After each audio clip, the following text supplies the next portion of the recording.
Again, just as easy, I can block empty hand. Number 2, just as easy, I can block empty hand. 3, 4, 5. So you see the same application, except now I've demonstrated this empty hand for you. Okay. The next would be to demonstrate combination counters against the strike. So I've asked Matthew to feed me, again, strikes 1 to 12. I'll demonstrate how to block check, but counter with several different strikes after each defense. 1, block this, many strikes. Number 2, block, many strikes. Number 3, number 4, and number 5. Okay. We can also do the same thing. I'll put my cane down. The same idea can be translated to empty hand. Number 1, number 2, and number 3, and number 4. Good. So you start to see that the same kind of action can be translated from the cane techniques to empty hand.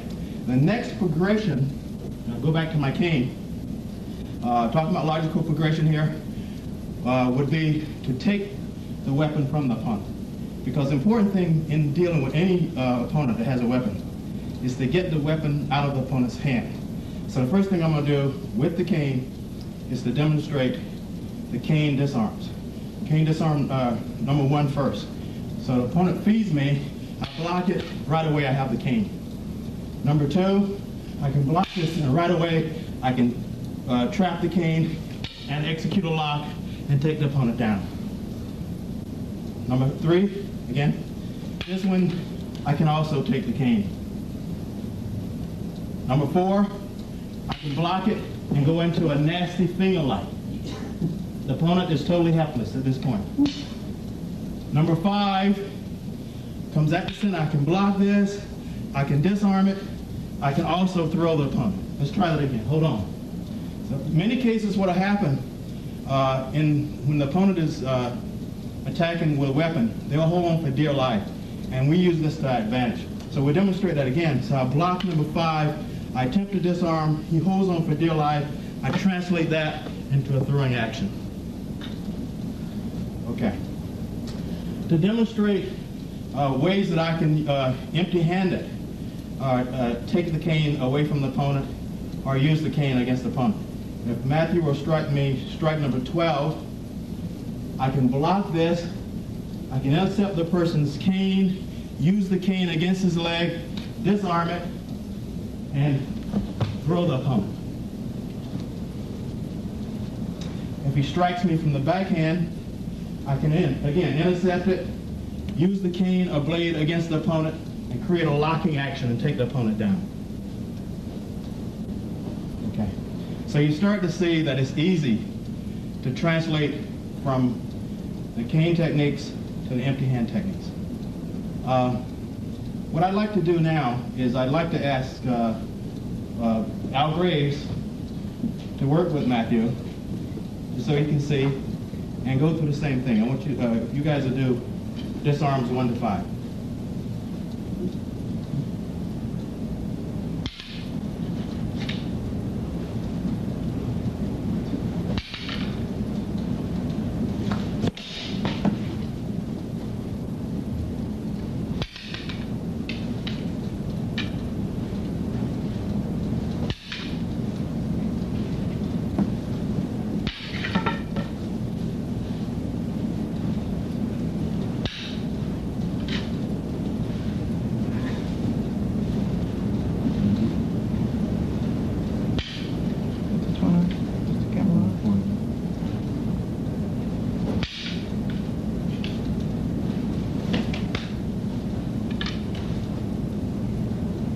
Okay.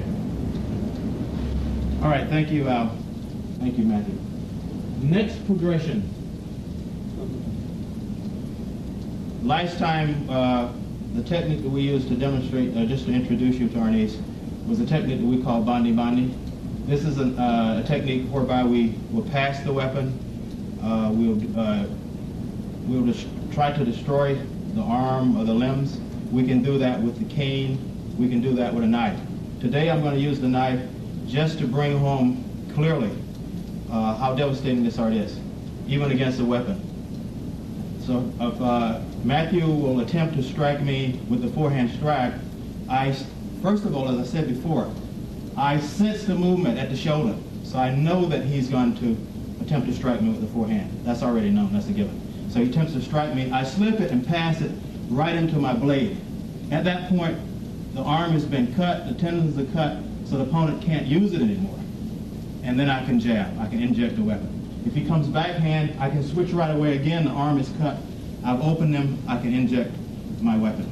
If he comes low, the same thing, I can cut and I can inject the weapon. I could go to the neck or I could come back and cut. If he comes again backhand, I can cut this, cut, and come in. This is all bandi bandi. This is a passing flow action with both hands. Passing the opponent's weapon into my weapon hand, my empty hand, it could be keys, whatever. An empty hand to demonstrate this. Again, pass that, I see the movement, I pass it, and I do instruction, empty hand. Backhand, the same way. Forehand, the same way. Backhand, the same way. Forehand, and this, I can do this arms and throw it again with this. Okay. Why don't you demonstrate just the drill itself, the flow aspect of the drill. I'd like Matthew and Al to demonstrate that. Just bandi bandi.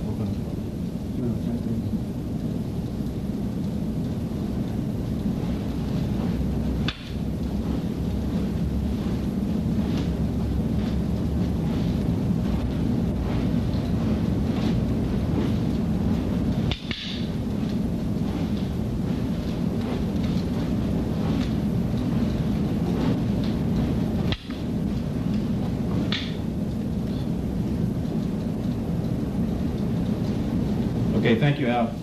Thank you, Matthew. Next logical progression. As you notice, in trying to disarm the opponent, you have to grab the weapon. So this happens all the time. The opponent will grab your weapon to try to take it. So we need defenses to counter that. So in this case, I have my weapon. I'm trying to strike the opponent. Matthew grabs my weapon. Right away, I can take the weapon away and continue to strike the opponent.